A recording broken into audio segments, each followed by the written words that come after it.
اور جیسا کہ رسول صادق صلی اللہ علیہ وسلم کی پیشن گوئی ہے، اس پیشن گوئی کو تو سچ ہونا ہی ہے، لہذا ہندوستان کو اس دور سے گزرنا پڑے گا جس کے ذریعے رسول اکرم صلی اللہ علیہ وسلم کی پیشن گوئی تک پہنچا جائے۔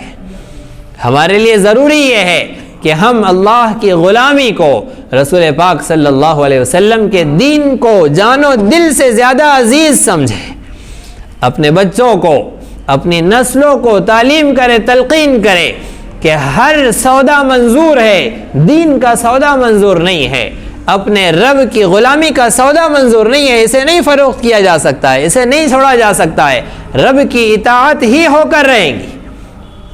ابھی اس تعلیم کی ضرورت ہے، اس لیے کہ آزمائش تو طے ہے۔ جب آزمائش طے ہے، یہ بات کہاں سے کہی جا رہی ہے آزمائش طے ہے؟ رسول اکرم صلی اللہ علیہ وسلم کا فرمان ہے کہ جب آخری زمانے میں اللہ رب العزت میری امت سے ایک شخص کو منتخب کرے گا، اور وہ شخص جس کی اللہ کی طرف سے رہنمائی ہوں گی وہ ساری امت کا امام ہوگا، جسے اماماً مہدیہ کہا گیا۔ جب وہ ان کا زمانہ ہوگا تو ان کی طرف سے جو جماعت آئیں گی، ان کی تشکیل شدہ جماعت ہندوستان آ کر یہاں کے مہاراجاؤں کو قید کر کے لے جائیں گی۔ یہ رسول صادق صلی اللہ علیہ وسلم کا سچا فرمان ہے جو سچے واسطوں سے ہم تک پہنچا ہے۔ اب یہاں کے مہاراجاؤں کو جب قید ہو کر لے جایا جانا طے ہے اللہ کی طرف سے، تو پتہ چلا کہ یہاں مہاراجا آئیں گے تبھی تو پکڑے جائیں گے، اور یہاں مہاراجا کے آنے کے لیے ضروری ہے کہ ان کا غلبہ یہاں پر ہو، اور ان کا غلبہ ہونے کے لیے ضروری ہے کہ یہاں ہندو راشٹر قائم ہو، ان کی سلطنت یہاں پر قائم ہو، ان کی حکومت یہاں پر قائم ہو، تبھی تو جا کر ان کا غلبہ ہوگا، اور پھر وہاں کی جماعت آئیں گی اور انہیں قید کر کے حضرت کے دربار میں لے جائیں گی، اور وہاں کی عدالت سے ان کے لیے سزا سنائی جائیں گی۔ غرض یہ ہے کہ جب آزمائش مسلمان کی طے ہے، اور ظاہر بات ہے کہ میٹھی میٹھی مسلمانی کے ساتھ تو ہندو راشٹر قائم نہیں ہوگا، مسلمان کے لیے دنیا تنگ ترین ہوتی چلی جائیں گی، تبھی تو جا کر وہ صورتحال پیدا ہوں گی، تبھی تو جا کر وہاں کی فوج آئیں گی۔ ایسی میٹھی میٹھی مسلمانی سے کہ ہمیں نمازیں پڑھنی دی جا رہی ہے، اور ہمیں ہمارے کام کاروبار کے ساتھ میں سارے کام ہو رہے ہیں، روزے رکھے جا رہے ہیں، حج ہو رہے ہیں، قربانیاں ہو رہی ہیں 19-20 کر کے کسی طرح سے، اور پھر ہماری مسلمانی بھی چل رہی ہے اور وہ وہاں سے آ جائیں گے۔ ایسا تو واقعہ نہیں ہوگا۔ جب دنیا کے اندر، خصوصاً ہمارے ملک کے اندر حالات سنگین ترین ہوں گے تو ایک مستقل محاذ ہوگا، یہ ایک مستقل محاذ ہوگا۔ اتنی اہمیت ہے ملک ہندوستان کی کہ یہ ایک محاذ ہوگا، نفلی طور پر محاذ کے ذیل میں نہیں آئیں گا، جیسے چھوٹے چھوٹے دیہات اور چھوٹے چھوٹے ملک ضمن میں آ جاتے ہیں، ایسے نہیں ہوگا، بلکہ ٹارگیٹ ہوگا، باضابطہ تذکرہ ہے، نام لیا گیا ہے رسول اکرم صلی اللہ علیہ وسلم کے سچے فرمان میں۔ لہٰذا جب ایسی صورتحال ہونے والی ہے تو آزمائش تو طے ہے۔ جب آزمائش طے ہے تو اگر ہمیں اللہ کی آزمائش میں اترنا ہے، کھرا اترنا ہے، تو رب ہی سے دعا کرنا ہے کہ ہماری مدد فرمائیے، اور اپنے آپ کو، اپنی نسلوں کو تلقین کرنا ہے کہ ہر چیز کی قربانی دی جا سکتی ہے، رب کی غلامی نہیں چھوڑی جا سکتی، محمد مصطفیٰ صلی اللہ علیہ وسلم کی اطاعت و اتباع نہیں چھوڑی جا سکتی، بقیہ ہر چیز کو چھوڑنا ہمارے لیے ممکن ہے، آسان ہے۔ مشرکین مکہ نے جب کہا کہ ہمیں زمین سے اچک لیا جائے گا، ہمیں یہاں سے ہٹا دیا جائے گا اگر ہم آپ کی بات مان لیں گے، اللہ نے فرمایا وَلَمْ نُمَكِّنْ لَهُمْ حَرَمًا آمِنًا يُجْبَى إِلَيْهِ ثَمَرَاتُ كُلِّ شَيْءٍ۔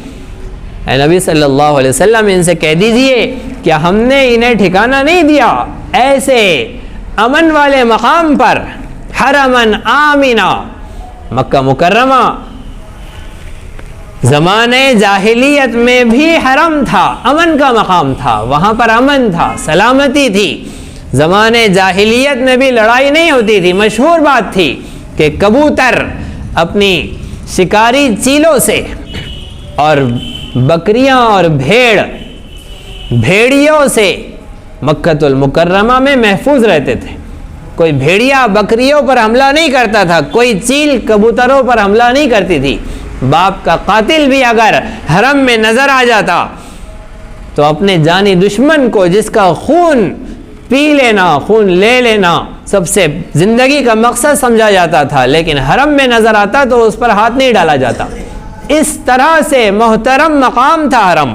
اللہ فرما رہے ہیں نبی ان سے کہیے کہ زمانے جاہلیت میں بھی تمہیں انہوں نے نہیں اسکا, زمانے جاہلیت میں بھی تم پر تمہارے دشمنوں نے حملہ نہیں کیا. تمہارے حرم کو, مکۃ المکرمہ کو ایسا امن والا ہم نے بنایا. اب اسلام لے آنے کے بعد تمہیں یہ اچک لیں گے.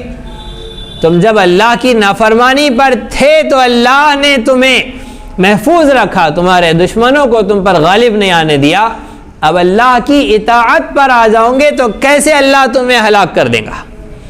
یعنی کیسے بے خبر بے وقوف ہو تم, کیسی بے خبری میں ہو کہ اللہ کی نافرمانی کر کے اس کے عذاب سے ڈرنا چاہیے تھا تو اللہ کی اطاعت سے ڈر رہے ہو. کفر کے انجام سے ڈرنا چاہیے تھا تو تم تو ایمان سے ڈر رہے ہو کہ ایمان لے آؤں گے تو ہلاک ہو جاؤں گے. ایسی ہماری صورتحال ہے کہ ہم باطل کی غلامی میں تو اپنے آپ کو محفوظ سمجھ رہے ہیں اور حق کی غلامی میں خطرہ محسوس کر رہے ہیں. ہماری صورتحال یہ ہے کہ ہم اپنے آپ کو جمہوریت میں محفوظ سمجھ رہے ہیں اور نظام اسلامی میں ہم خطرہ محسوس کر رہے ہیں. جب جمہوریت کی بات کرتے ہیں تو سمجھتے ہیں کہ اب ہم خطرے میں نہیں ہیں, ہم محفوظ ہیں, ہم امن میں آ گئے, ہمارا کوئی دشمن نہیں ہے, ہماری بات پکڑی نہیں جائیں گی. اس لیے اس کے سہارے لیے جاتے ہیں, اس کے حوالے دیے جاتے ہیں اور اسی کی چھاؤں میں, اسی کے جھنڈے کے نیچے بات ہوتی ہے. تو باطل کی غلامی میں تو ہم امن محسوس کر رہے ہیں اور رب کی غلامی کی بات کرنے کے لیے, اللہ کی حاکمیت کی بات کرنے کے لیے خطرہ محسوس کر رہے ہیں. کیسی عجیب و غریب بات ہے, کیسی بے خبری ہے, کیسے عقل پر پردے پڑے ہیں. ایک بات طے کر لے سب سے پہلے کہ اس کائنات کا حاکم ہے کون, یہاں فیصلے کرتا کون ہے. ہماری جان پر, ہمارے مال پر, ہماری روح پر کس کا قبضہ ہے, کس کا کنٹرول ہے, پہلے طے کر لے. اگر ان کا ہے جن سے ہم ڈر رہے ہیں تو ٹھیک ہے, ان سے ڈریے. اور اگر ہمارا ایمان و یقین ہے کہ زندگی و موت اللہ کے قبضے میں ہے تو پھر اس کی بات کریے. جن کا خود اپنے آپ پر کنٹرول نہیں ہے, جو خود اپنے آپ کے مالک نہیں ہیں, ہم نے کب سے انہیں اپنا مالک بنا لیا ہے. جن کا دانہ پانی خود ان کی ملکیت میں نہیں ہے, ہم نے کب سے انہیں اپنے دانے پانی کا, اپنے نوالے کا مالک بنا دیا ہے.